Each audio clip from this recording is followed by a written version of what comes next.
So, we have more woke games, more woke failures happening in our gaming space. First, I had seen the new lows at which Concord sunk to, and we have gaming journalists obviously trying to damage control for the game. Like, that much is obvious, we already know this.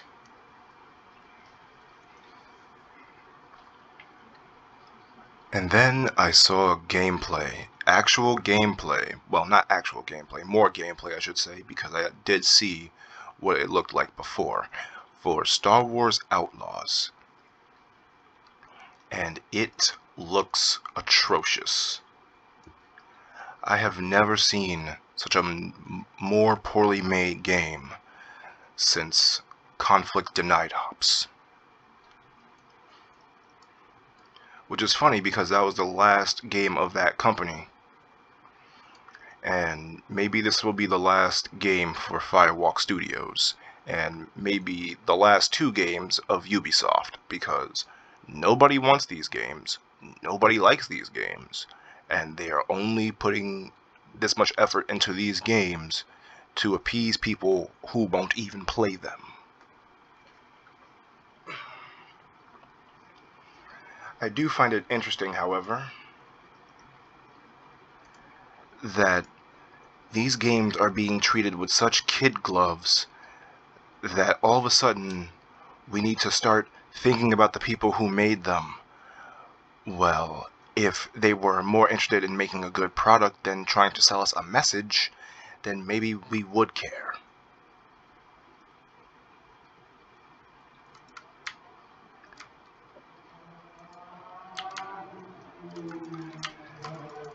You don't get that when you deliberately make choices to agitate and antagonize your player base.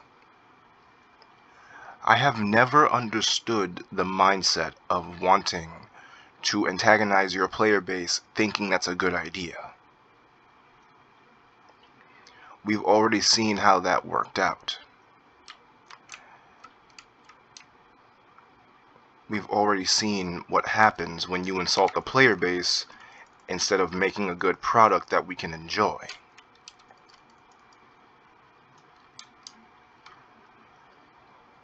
If we don't get the product that we want or are desiring, we are not going to buy it. What part of this do you not understand? It's very easy to understand why we don't want these games. We don't like DEI. We don't want your woke culture in our video gaming space. So if anyone who wants to still play this ideological game when it comes to video games, you and your ilk can leave.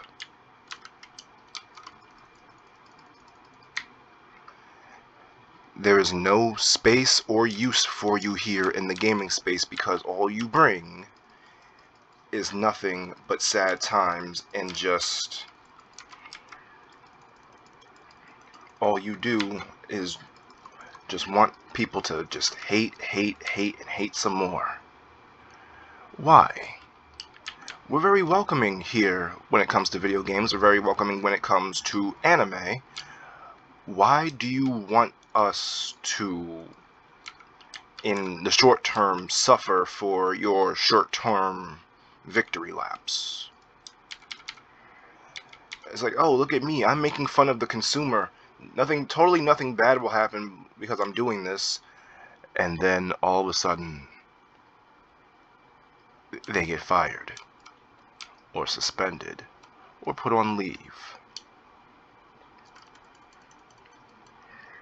And every single time it happens, it's rather glorious, because they deserve nothing but the hatred and vitriol they've been spewing out to gamers for a decade. They don't get kid gloves anymore. They don't get the benefit of the doubt. They don't get any of this anymore because they have made it a choice. They have made their bed to antagonize us and to make it seem like, oh, we're not arguing in the best of faith. Yes, we are. Because we argue from the standpoint of we want to be entertained, not lectured to.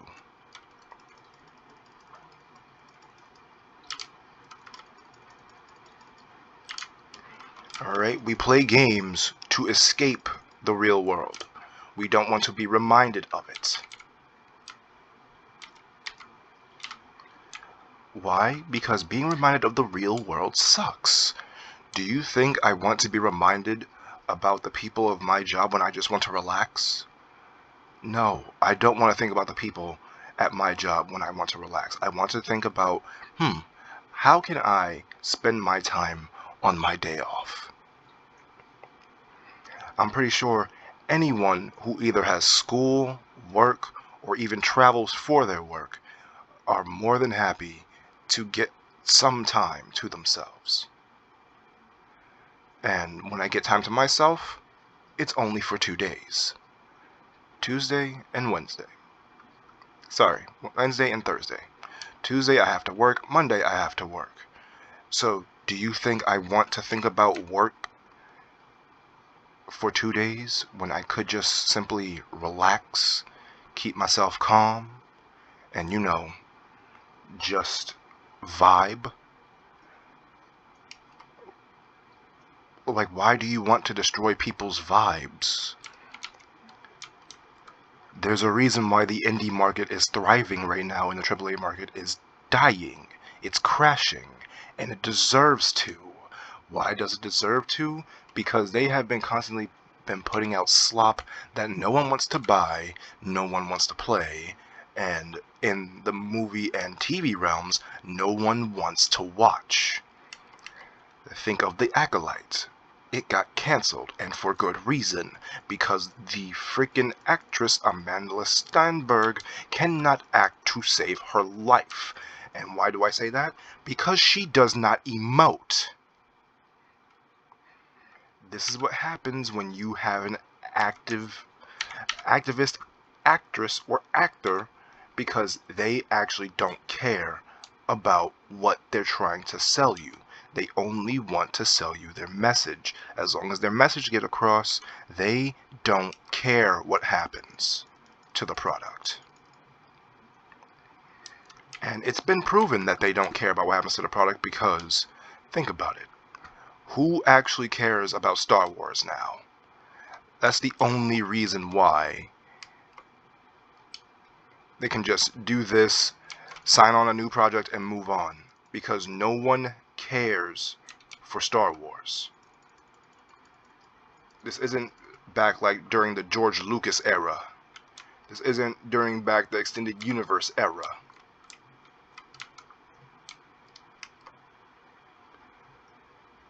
This is simply just companies trying to use our nostalgia or our desire to play video games or watch shows of certain franchises that we happen to like, and they're trying to use that. They're trying to use that as a way to keep us in line.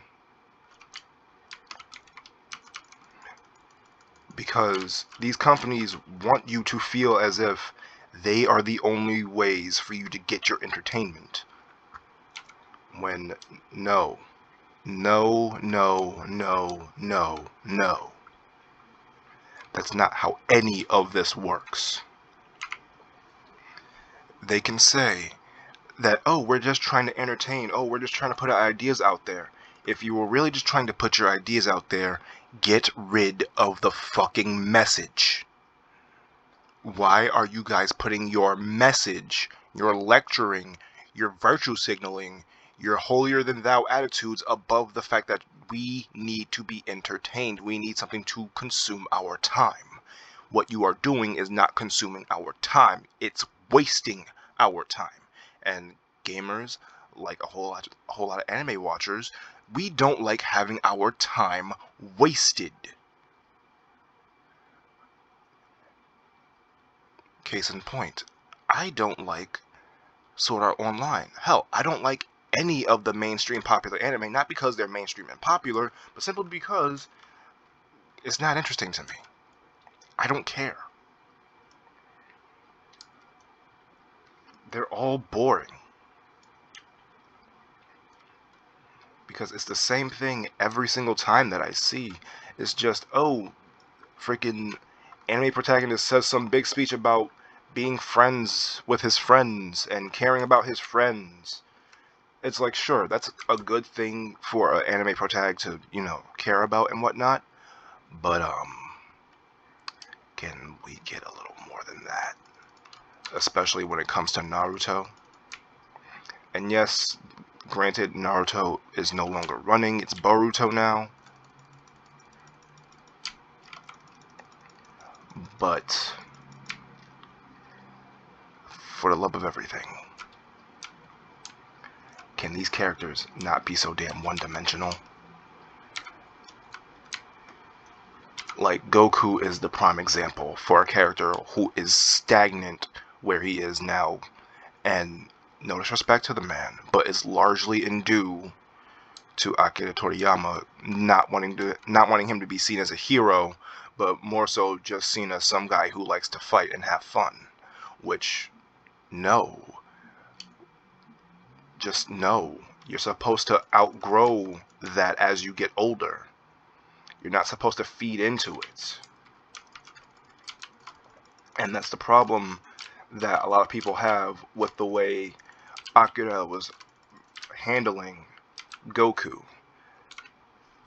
People didn't hate Goku in Z and GT because GT, yes, he was reverted to a kid, so his childlike wonder still kind of made sense, especially since he's traveling to planets that he's never been to. And Z, he matured. Yes, he likes to fight, but he also understands that there are times where his willingness and readiness to fight can get him in trouble.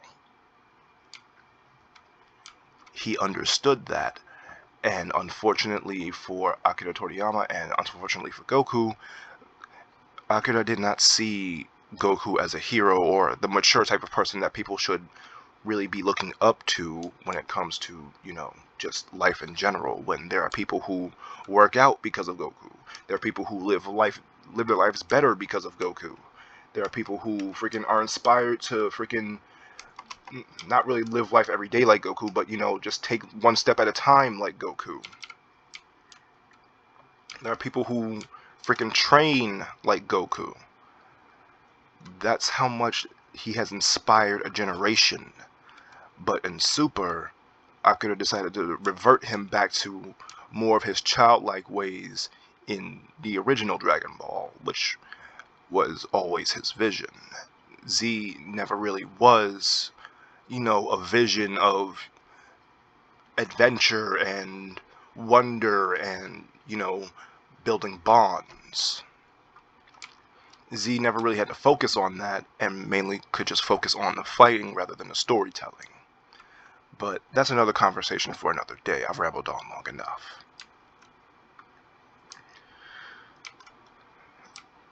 The gameplay to Star Wars Outlaws is terrible, it looks terrible, and I have never seen worse. I thought freaking Assassin's Creed Unity was bad, but at least that got patched up. At least it can play well now. But to sit here and try to defend obviously bad products is something I will never understand. We get it. It has your favorite logo on it. Your favorite company made it. But you know what you can also do to prove that the company that you supposedly love so much is still one of your favorite companies? That you're willing to criticize it. Enough said. Thank you so much for watching. If you did, please like, share, comment, and subscribe. And I will see you in the next one. 1, 2, 3, hit the lights.